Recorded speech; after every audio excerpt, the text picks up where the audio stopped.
Welcome to SciTech Culture with Steve Kern and Ben Warner, where we examine science, technology and culture in the 21st century. Visit our website at scitechculture.com.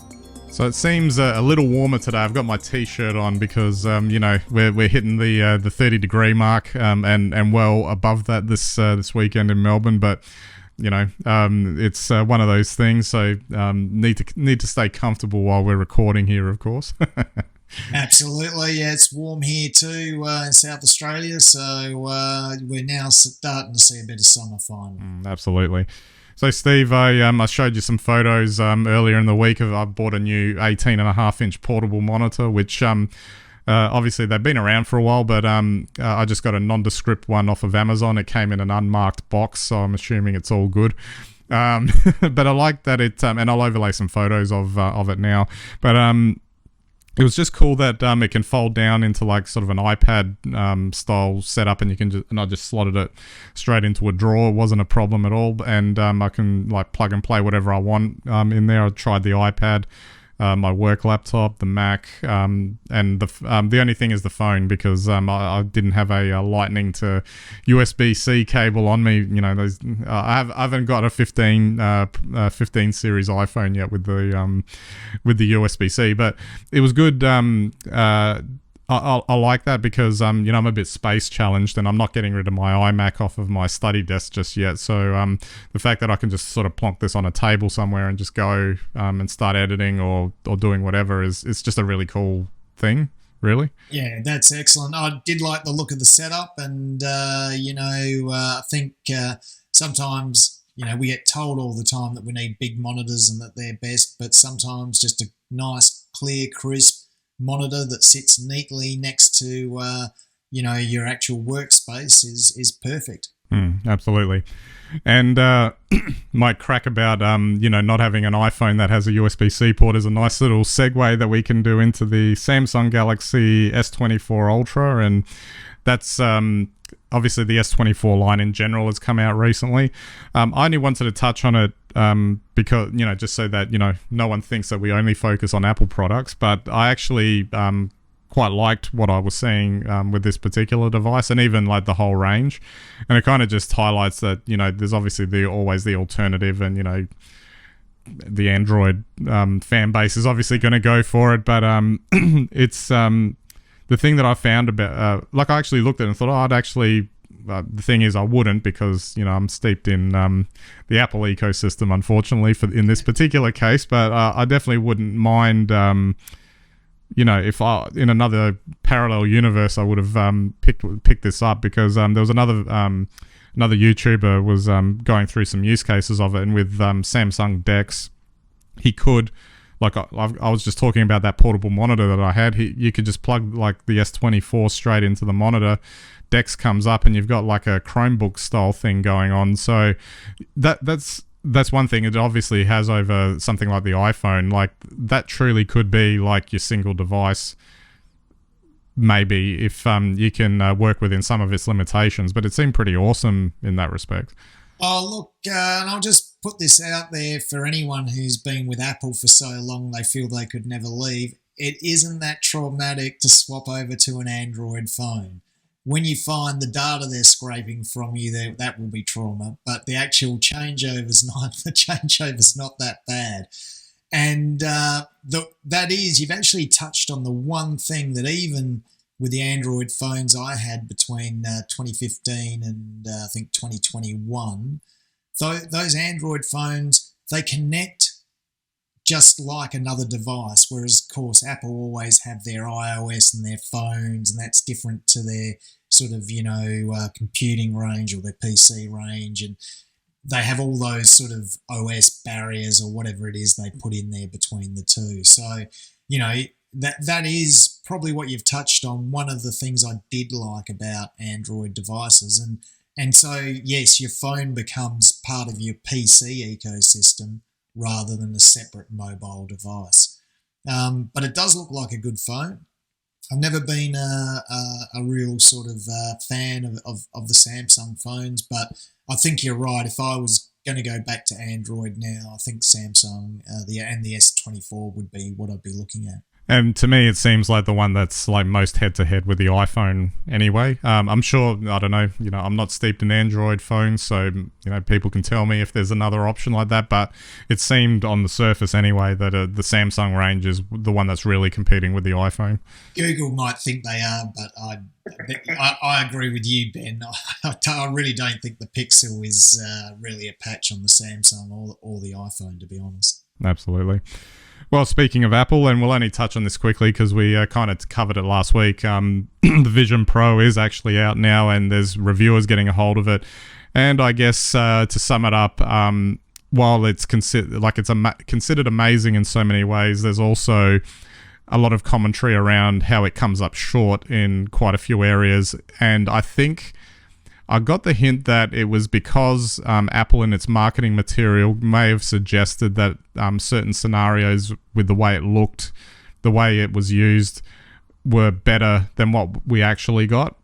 So things like the marketing material kind of gave you the impression that your entire field of vision would be taken up, where apparently it isn't. You actually you still see quite a bit, but there you kind of see some black in your peripheral vision.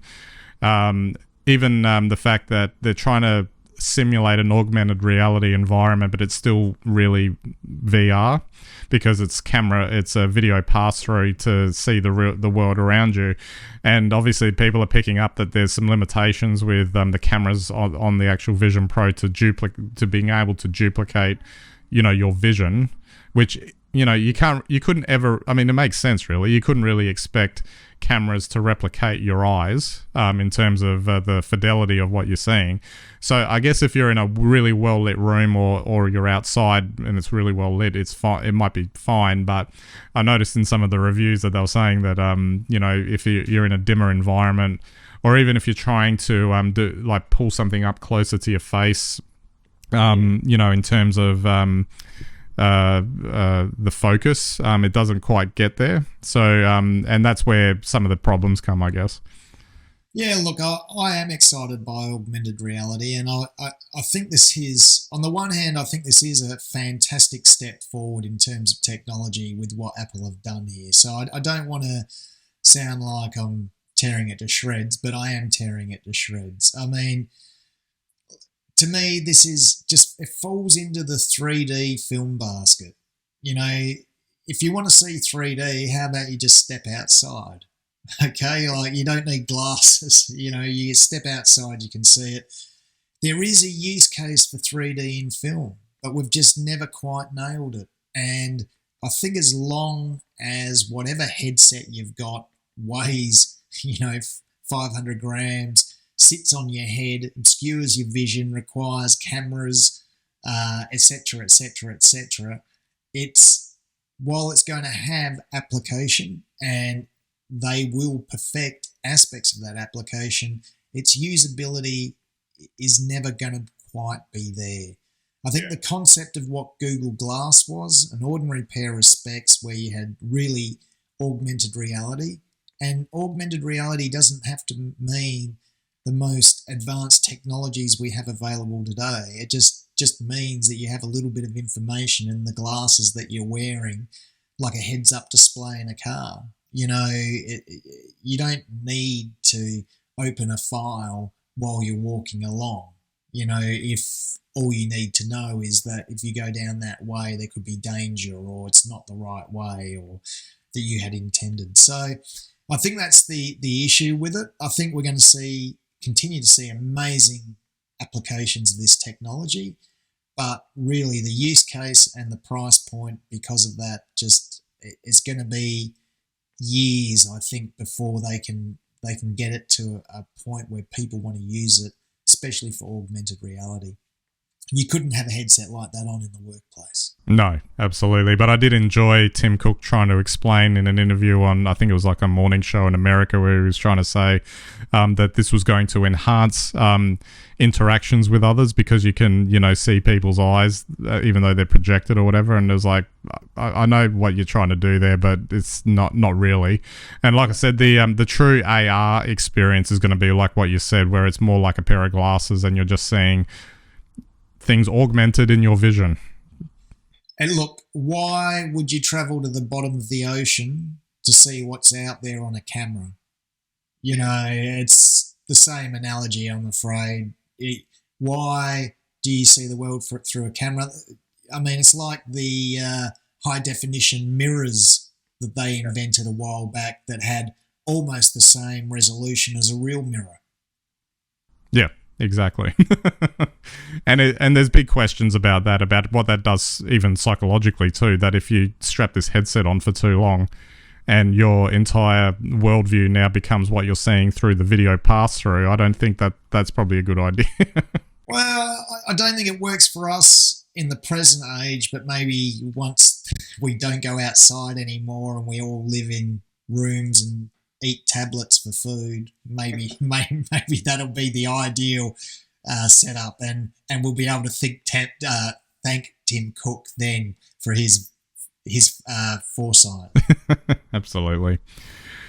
All right, let's just finally talk about something completely different, financial stress. And that's actually obviously a big topic of conversation in many countries around the world. Obviously, that discussion's come up a lot in Australia in recent times. Obviously, our politicians are getting hammered about cost of living relief, etc., and trying to find ways to help people out. Obviously, if you're not in a good financial situation, it can really weigh on you, I guess, in terms of, trying to get through things day by day. And if you're in a really tight spot, it can be hard to plan and all that sort of stuff. And I guess, yeah, it could, like any type of stressor, that goes to your ability to, it's like a variation of having shelter, ensuring that you have shelter in place, kind of thing, to keep you safe or whatever. Money is a function of the world, and you need to have it as a tool to use to interact with so many things that if you can see how that kind of stress might actually impact people's health, and just mentally it would be very taxing on them. Yeah, well, look, I don't want to downplay the stress, but it has been said by an American president in the Depression, when of times not been tough and money scarce. And I sometimes wonder, life is tough, and my whole life, I think financially, I can't think of a time when, in the modern world at least, there hasn't been the idea of financial pressure. And that can, when times are good, the financial pressure is you have to find a side hustle, you're not doing enough, you should be making more money. And when, things are not so good economically, it's all doom and gloom, we're under financial pressure, look at inflation, I'm paying more for stuff. So I think,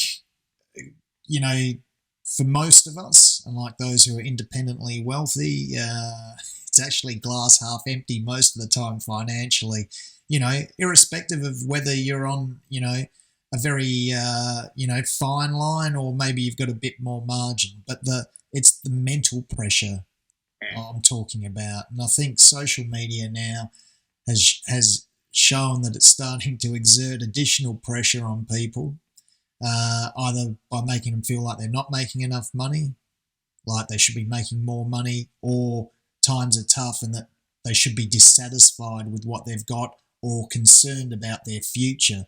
The reality is that we should always be concerned about our future, and as you've pointed out, money's a big part of that in the modern world. But like so many things, health, we have to take care of, but should we all be afraid of so many things that social media keeps telling us? To me, that's a bit of the point. But if you are in financial stress, it will impact your health. And so it's something that we have to think about very broadly and carefully, but we shouldn't be, I think, misled in thinking that things are worse than they are. Mm. And I guess one other thing I wanted to mention was, this is why, you'd almost want there to be more financial literacy, like in our education as well, because there isn't like a lot. Well, there's almost nothing really done. When I don't know if you remember ever being having a course in it at any point. And it's just interesting that's not part of the conversation. Oh, look, I agree with you totally, Ben. But this is what I mean. 3 years ago, on the socials, buy crypto, use pay later cards or pay later schemes. Now you could be saddled with a whole lot of debt out of that, and you're being told to be really worried about it, which you probably already are. But what the help you're going to get online to be told that you're being worried about it isn't going to be helpful. So these are the real effects are it does affect people's health very seriously. I'm just suggesting that somehow we need to disconnect from a lot of the pressure that's being put on us through these media channels effectively, and start looking after ourselves by not succumbing to some of the financial advice we're getting that's unsolicited. Yeah, absolutely. All right, we might wrap it up there. I'm going to hopefully give this portable monitor a test this afternoon while editing the video of the podcast here. So that should be a bit of fun. And I'll have to report back the results at some point. Maybe I'll take some videos of it as well if I can be bothered doing that. You've got to do that, Ben. It's a very cool setup. Very modern. Absolutely. All right, so that's it for this episode. We'll catch you next time.